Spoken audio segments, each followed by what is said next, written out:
Bonjour à toutes, bonjour à tous, bienvenue à vous.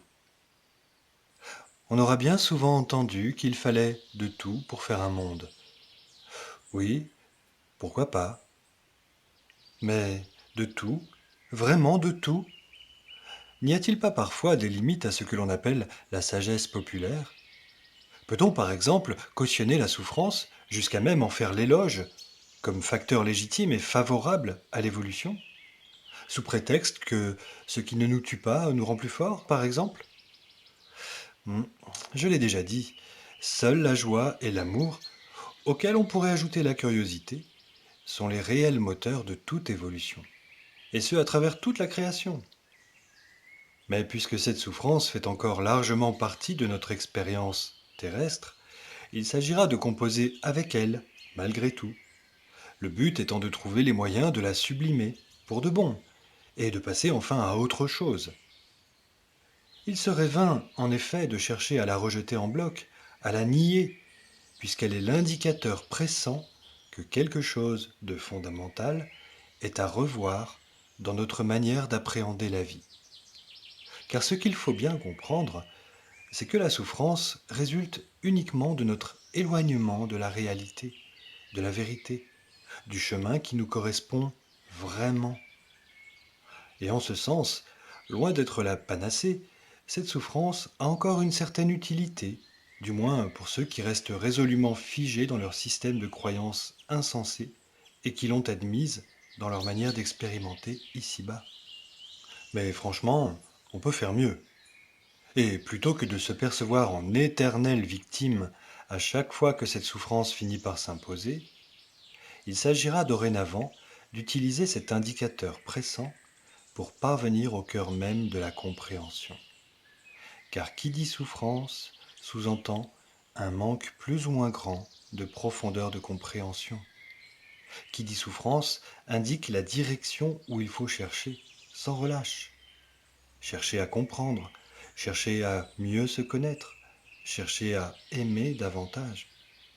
Et c'est là le défi que l'humanité tout entière s'est donné à elle-même, se révéler dans sa réelle nature, dans son essence véritable et si précieuse.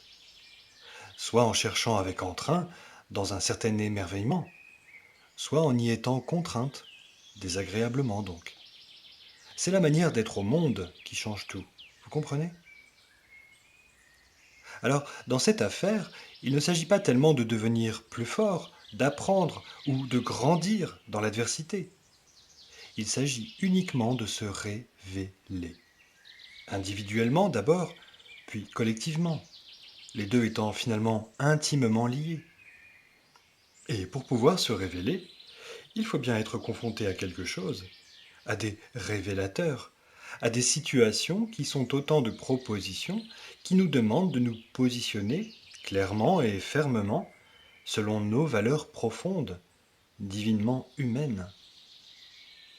Ces révélateurs existeront et s'imposeront tant que nous tergiverserons, tant que nous resterons incomplets, tièdes et peureux, tant que nous ne maîtriserons pas en conscience nos facultés de créateurs, tant que nous n'aurons pas acquis suffisamment de maturité et de sagesse. Ces propositions et surtout ces positionnements nous imposent de nous engager clairement donc. Parfois à contre-courant de puissantes orientations délirantes, absurdes, inhumaines, qu'il faudrait plutôt percevoir comme des tests, des révélateurs qui nous permettraient de mieux nous connaître par les choix essentiels que nous sommes amenés à prendre, en âme et conscience. Des choix puissants qui peuvent même nous surprendre. Mais justement, quand ces choix deviennent essentiels et inévitables, quand nous décidons de les faire par-delà les peurs et les zones de confort qui nous anesthésiaient ou nous pétrifiaient, quand nous nous engageons totalement afin de privilégier le respect, la dignité, la sacralité de la vie, c'est là que la révélation à soi se produit.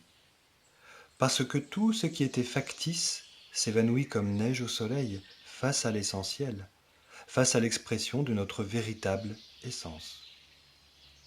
Dans tous les cas, n'oubliez pas que même si vous n'en comprenez pas immédiatement tous les ressorts, tout est à votre service, tout se met en scène pour vous permettre d'exprimer franchement votre légitimité d'être humain souverain. Mais il n'y a rien à imposer. La vérité s'impose d'elle-même, d'abord dans l'évidence retrouvée au sein du théâtre intérieur. Et à partir de là, le théâtre extérieur peut se mettre progressivement en conformité avec la nature de ce que nous émettons.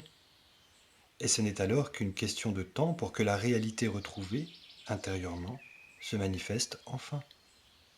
C'est aussi simple que cela.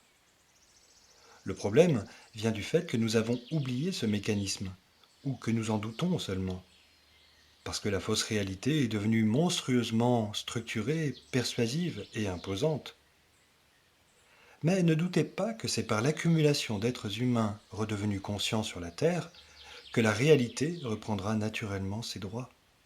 Et c'est pour cette raison que chacun compte considérablement dans la balance de l'histoire de l'humanité. La souffrance et tout ce que l'on appelle l'ombre, en général, ont donc pour fonction ultime de pousser à la révélation et à l'affirmation de notre vérité essentielle et divine.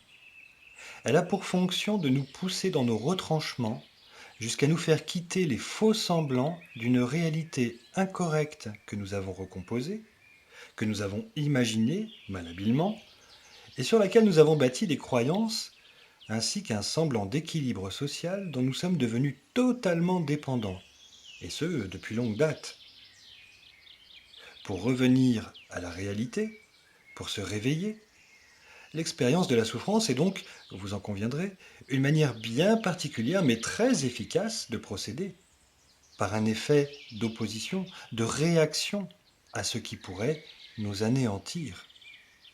C'est d'une manière générale cette mécanique duelle que nous avons fini par adopter sur la Terre, faute de mieux, faute de connaissance et de compréhension.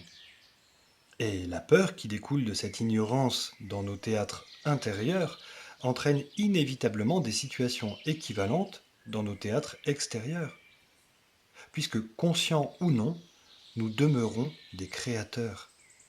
Et ici, c'est notre manque de conscience, nos croyances et notre désorientation qui ont engendré toujours plus de disharmonie.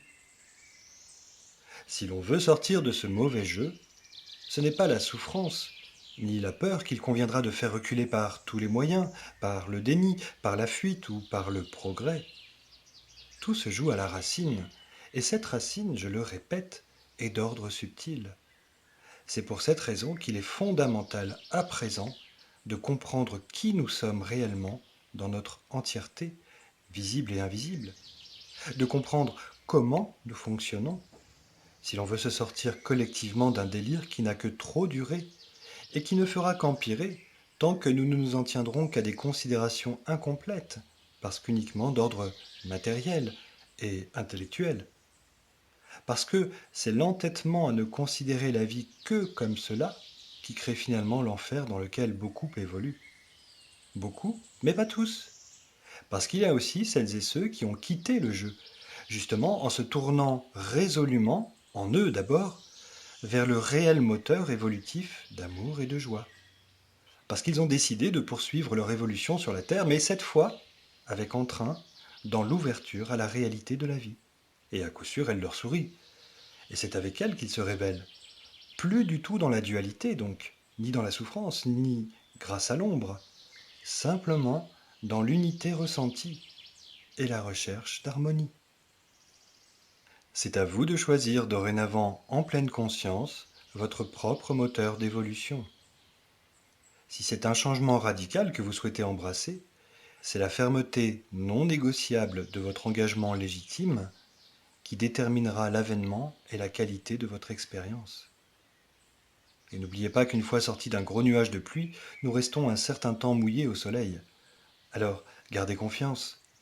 Votre persévérance l'emportera sans aucun doute, et le monde s'emportera de mieux en mieux jour après jour, grâce à vous. Vous, additionnés à tous ceux qui, comme vous, auront fait le pas. À bientôt. Prenez soin de vous. Et n'oubliez pas, nous irons ensemble vers l'unité retrouvée sur la Terre. Et personne, je dis bien personne, ne pourra s'y opposer.